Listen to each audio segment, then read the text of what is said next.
Om Shanti. Good morning. साकार मुरली 24 जनवरी 2023। बाबा का मीठा मीठा पत्र मीठे मीठे बच्चों के मीठे मंथन के लिए। मंथन शुरू करने से पहले ज्ञान सूर्य शिव बाबा की शक्तिशाली किरणों के नीचे बैठ जाते हैं और अनुभव करते हैं, मैं मास्टर ज्ञान सूर्य आत्मा हूं। आज मीठे बाबा ने कहा, मीठे बच्चे, यही संगम युग है जब आत्मा और परमात्मा का संगम अर्थात मिलन होता है। यही एक समय है पूरे 5000 वर्षों में जब इस सृष्टि की कुछ आत्माएं भगवान से मिलन मनाती हैं और वो भाग्यशाली आत्माएं बहुत थोड़ी होती हैं जिनको प्रभु मिलन का अवसर मिलता है। एक ही बार परमात्मा आकर के सत्य ज्ञान देता है और हम बच्चों को सत्य बोलना सिखाता है, इसलिए उन्हें सत्यम शिवम सुंदरम कहा जाता है। एक सत्य ज्ञान देने वाला इस सृष्टि पर दूसरा कोई नहीं है। आज का प्रश्न है, किन बच्चों की अवस्था बहुत फर्स्ट क्लास रहती है? बाबा कहते, जिनकी बुद्धि में रहता है कि सब कुछ बाबा का है, जो वास्तव में इस समय जो गाते थे भक्ति में, तन मन धन सब तेरा तेरा तुझको अर्पण, उसको यथार्थ सत्य करते हैं। हर कदम पर परमात्मा की श्रीमत लेते हैं, पूरे त्यागी बच्चे हैं, उनकी अवस्था बहुत फर्स्ट क्लास रहती है। बाबा कहते हैं यात्रा लंबी है, इसलिए क्या करो, इस यात्रा में ऊंचे परमात्मा की मत लेते रहो। बार बार कहीं डाउट हो, कुछ समझ में ना आता हो, तो निमित्त बनी हुई आत्माओं से शिक्षा लेते रहें, आगे बढ़ने का प्रेरणा लेते रहें। दूसरी प्रश्न है, मुरली सुनते समय अपार सुख किन बच्चों को भासता है? दुनिया में कहते हैं कि जब श्री कृष्ण मुरली बजाते थे तो गोपियां क्या होती थी? अपना सुधी बुद्धि भूल कर उस मुरली की धुन में लहराती थी। इसी मुरली की बात है, काट की मुरली की बात नहीं है। तो बाबा कहते हैं, जो समझते हैं कि हम परमात्मा शिव की मुरली सुन रहे हैं, ये मुरली स्वयं शिव बाबा ने आकर के ब्रह्मा तन से सुनाई है। स्वयं मोस्ट बिलीवेड बाबा हमें इस मुरली के द्वारा मनुष्य देवता बना रहा है, देवता बनाने के लिए मुरली सुना रहा है। जिनको ये स्मृति रहती है उनको अतीन्द्रिय सुख भासता है। इंद्रिय सुख की बात नहीं, अतीन्द्रिय सुख की बात है। मतलब इन पांचों इंद्रियों से परे का सुख, जिसको बोलते हैं सदा सुखी। आज का गीत है प्रीतम आन मिलो। वो प्रीतम जिसका 5000 वर्षों से हम इंतजार कर रहे थे, वो इस सृष्टि पर आ चुका है।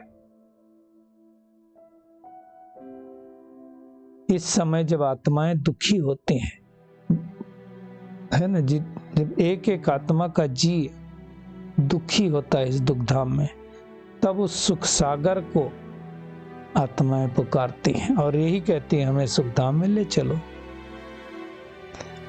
सारी आत्माओं का प्रीतम एक परमात्मा ही है। वही सच्चा प्रीतम, सच्चा बाप कहो, सच्चा टीचर कहो, सच्चा सदगुरु कहो, सबका एक ही है। वो प्रीतम कब आता है?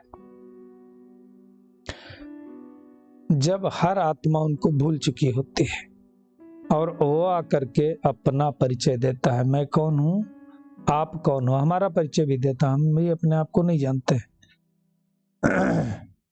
और जब वो आता है तो उसे संगम कहा जाता है। आत्मा और परमात्मा का मिलन होता है। इसलिए दुनिया में भी दिखाया गया है, ब्रह्मपुत्रा नदी जो जाकर के सागर में मिलती है। ज्ञान सागर ब्रह्मा के तन के द्वारा आकर के शिक्षाएं देते हैं। सत्य बोलना सिखाते हैं, इसलिए उसको सच्चा सदगुरु कहा जाता है। बाबा कहते हैं जब से मेरा दिव्य अलौकिक जन्म हुआ, भगवान मनुष्य शरीर तो जन्म नहीं लेता है, तब से आकर के राजयोग सिखलाना प्रारंभ करता है, और जब राजयोग पूरा हो जाता है सिखा करके, तब वो परमात्मा इस पुरानी दुनिया का विनाश करा देता है। और बाबा कहते हैं विनाश करा करके, जब स्थापना का कार्य होता है तो विनाश करा करके मैं चला जाता हूं, बस इतना समय के लिए ही आता हूं, और इस सृष्टि पर नई दुनिया का आगमन हो जाता है। दुनिया में किसी को मालूम नहीं है, हम बच्चों को पिता है, किसी बाबा कब जन्म लेते हैं, कितना दिन भारत में रहते हैं, ये सब बातें स्वयं परमात्मा आकर के बताता है।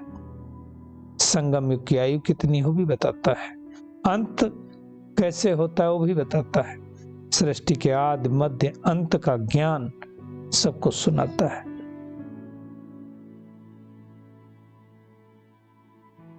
और कब आता है?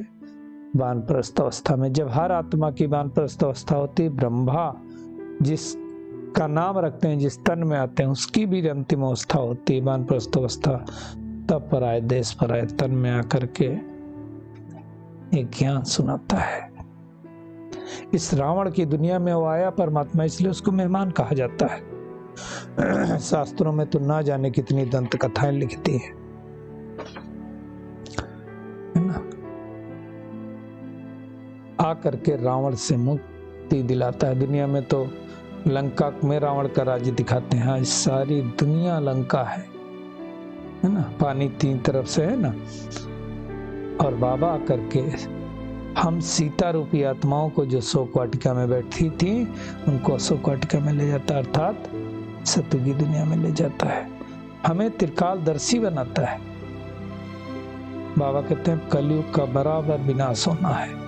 आसार तो दिख रहा है ना।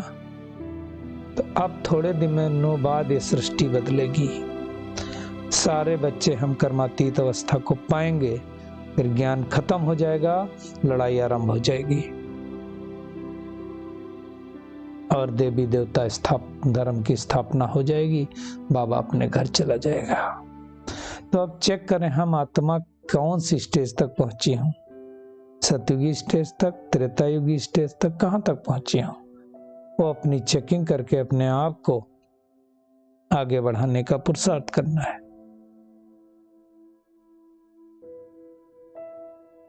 बाबा समझाते हैं मैं केवल तुम आत्माओं को ही पावन नहीं बनाता हूं, प्रकृति के 5 तत्वों के भी फीचर्स बदल देता हूं।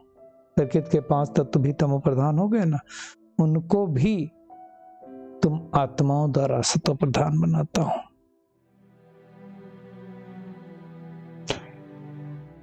आदि सनातन देवी देवता धर्म की मैं स्थापना करता हूं। सूर्यवंशी चंद्रवंशी धर्म की स्थापना। बहुत छोटा सा ये संगम युग है जिसमें परमात्मा आता, और फिर अभी कितने धर्म हैं, सब धर्मों का विनाश हो जाता है, और ब्राह्मण कुल की आत्माएं भी वापस जाती हैं और फिर ट्रांसफर होकर के दैवी कुल में आती हैं। तो बाबा ही आकर के हमें ज्ञान अमृत पिलाता है। ये वास्तव में ज्ञान अमृत पी करके देवी देवता बनने की पाठशाला है, जहां हर नर ऐसे कुछ कर्म करता है नारायण बनता है, हर नारी ऐसी कर्म करती है जो लक्ष्मी बनती है। इसी समय परमात्मा आता है कलयुग रूपी रात में, जब आत्मा के ऊपर एकदम खाद पड़ जाती है। इसलिए शिवरात्रि मनाते हैं। किसी को मुक्ति फिर मिलती है, किसी को जीवन मुक्ति है। उसके ड्रामा प्लान अनुसार उस आत्मा को पाठ मिलता है। तो हमें क्या करना है? इस पुरुषोत्तम संगम युग के बचे हुए श्रेष्ठ समय में श्रेष्ठ पुरुषार्थ करके परमात्मा की याद के द्वारा अपने भाग्य को श्रेष्ठ बनाना है। ब्रह्मा द्वारा बनाता है, आकर के सूक्ष्मतन रचता है। सूक्ष्मतनवासी ब्रह्मा जिसको बोलते हैं अव्यक्त संपूर्ण ब्रह्मा। और हमें भी, हम सबका सूक्ष्म शरीर है सूक्ष्मतन में, तो हमें भी संपूर्ण व्यक्त से अव्यक्त बनना है। बाबा कहते हैं मेरे पास जो सुख शांति का खजाना है वो तुम बच्चों को ही आकर के देता हूं। तो अब हमें चेकिंग करनी है कि वो सुख शांति का खजाना कितना है मेरे पास, है ना। होगा तो हम दूसरों को देते जाएंगे। बाबा कहते हैं तुम्हें पूरी 21 जन्मों की राजाई मिलती है, कम बात नहीं है। तो अच्छी तरह से इस ज्ञान को पढ़ना है, मुरली अच्छी तरह से सुननी है ना। मुरली की धुन में खो जाना है। फर्स्ट क्लास अवस्था तभी रहेगी जब ये स्मृति में रहेगा कि भगवान मुरली सुना करके हमें देवी देवता बना रहा है।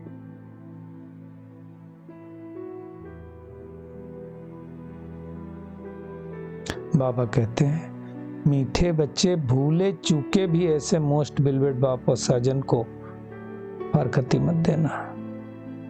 कई लोग दे देते ना फारकती, उनके लिए बाबा ने कहा फारकती देना अपने नुकसान करना है। तो आज सारा दिन क्या करना है, एक तो इस खुशी और नशे में रहना है कि हमें भगवान पढ़ाता है, और दूसरा जो हमें सुख शांति का ज्ञान का खजाना मिला उस सबको देना है। ज्ञान से अपनी अवस्था जमाने की भी मेहनत करनी है। दैवी गुण धारण करके देहभान को भूलते जाना है। अशरीरी बनने का अभ्यास करके एक प्रीतम शिव बाबा को ही याद करना है। आज का बाबा का वरदान है विशेषता के बीज द्वारा संतुष्टता रूपी फल प्राप्त करने वाली विशेष आत्मा भो। बाबा कहते हैं इस पुरुषोत्तम संगम युग में सबसे श्रेष्ठ फल है संतुष्टता। संतुष्ट रहना और सर्व को संतुष्ट करना, यही विशेष आत्मा की निशानी है। इसलिए विशेषताओं के बीज अथवा वरदान को सर्व शक्तियों के बाबा कहते जल से सींचो तो बीज फलदायक हो जाएगा, है ना। बाबा कहते हैं नहीं तो क्या होगा, विस्तार हुआ वृक्ष भी समय प्रति समय तूफान में हिलते जुलते टूट जाएगा। तो क्या करना है हमें, जो शक्तियां मिली हैं, विशेषताएं मिली हैं, उससे संकल्प रूपी बीज को बार बार पानी देना है, सिंचित करना है। खुद को भी करना है, सृष्टि को भी करना है। हर आत्मा में और स्वयं में आगे बढ़ने का उमंग उत्साह का नशा रखना है। तो क्या होगा, शक्तिशाली बीज फलदायक बन जाएगा। स्लोगन है अनुभूतियों का प्रसाद बांटकर असमर्थ को समर्थ बना देना, यही सबसे बड़ा पुण्य है। जो असमर्थ आत्मा हो, कमजोर आत्मा हो, उसके अंदर शक्तियां भरना, इससे बड़ा पुण्य का काम कोई नहीं है। चलिए परमात्मा किरणों के नीचे बैठ जाते हैं और अनुभव करते हैं मैं संतुष्ट मणि आत्मा हूं, प्रकृति जीत आत्मा हूं। मरकुटी सिंहासन पर बैठकर चारों ओर सुख शांति की किरणें फैला रहा हूं, जिससे न केवल विश्व की आत्माएं अपितु प्रकृति के 5 तत्व भी शांत होते जा रहे हैं, बिल्कुल शांत। चारों ओर शांति के प्रकंपन फैलते जा रहे हैं। ओम शांति, ओम शांति। शुक्रिया मीठे प्यारे बाप दादा, शुक्रिया आप सभी का इस मीठे मंथन के लिए। ओम शांति।